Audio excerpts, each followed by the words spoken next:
Искам да кажа няколко думи по изказването на президента вчера. С президента Плевнелиев и като министър, и като президент сме работили прекрасно. Нямаме нито един спор, който да не сме решили, или тема, по която да не сме се разбрали. Не знам какво е гледал или какво са му предали. Аз казах една истина, която всички вие добре я знаете. При предишното правителство съставянето, аз от главен секретар бях станал кмет, си спомняте, и от кмет премиер.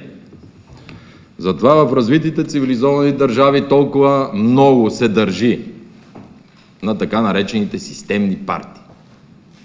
Защото една системна партия означава да е на власт, да е опозиция, когато е опозиция, да има правителство в сянка, така наречено и прието като термин, да се знае екипа, както за този път, за това правителство се знаеше предварително кой ще е министър, замминистър, шеф на агенция, какво ще правиме.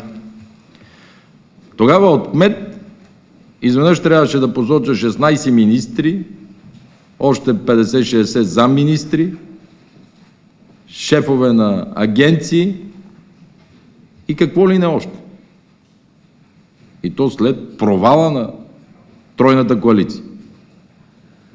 Аз не знам някоя партия дали има толкова ресурс, толкова хора и толкова подготвени веднага да поемат този пост. Дори понеже докторите са тук, си спомням, че тогава се обърнах към Българския лекарски съюз и без да го познавам, поканихме председател на Българския лекарски съюз, наче професора си спомня, за да може максимално една общност да има представителство.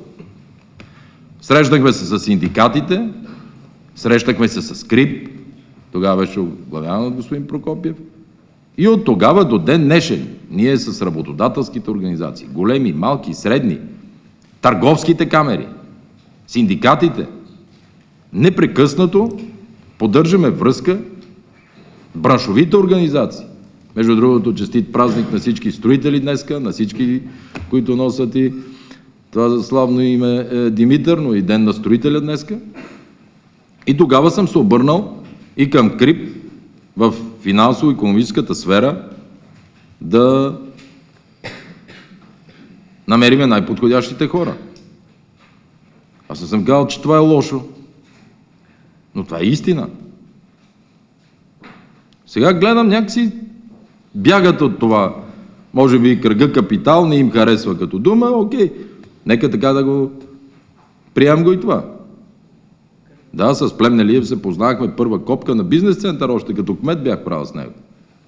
Но гаранциите за тези хора, че ще бъдат добри министри, са точно такива, каквито, примерно, реформаторския блок ми е дал за министрите, които са тук на тази маса от реформаторския блок. Събрахме се и казаха, според нас за тези ресори, тези хора ще са най-подготвени. И така го направихме.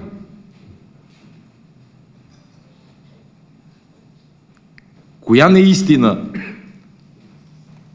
видяха, за да реагират така ужилено и да се чувстват толкова обидени? Нима многократно не съм заявявал за всички добри неща, които президентската институция е направила. И аз се надявам той също да гледа интервюто, да чуе всичко, което съм казал. Това са темите. Така сме се подредили тогава. И аз не съм го крил. Последствие тези, които не си вършеха работата, бяха отстранени. Или за тези, които се е опитвало да ми бъде вменявал някакво, да има някакво вмешателство. Вие вече 2 години нещо работите с мен и всеки един от вас може да каже дали на мене някой може да ми повлияе.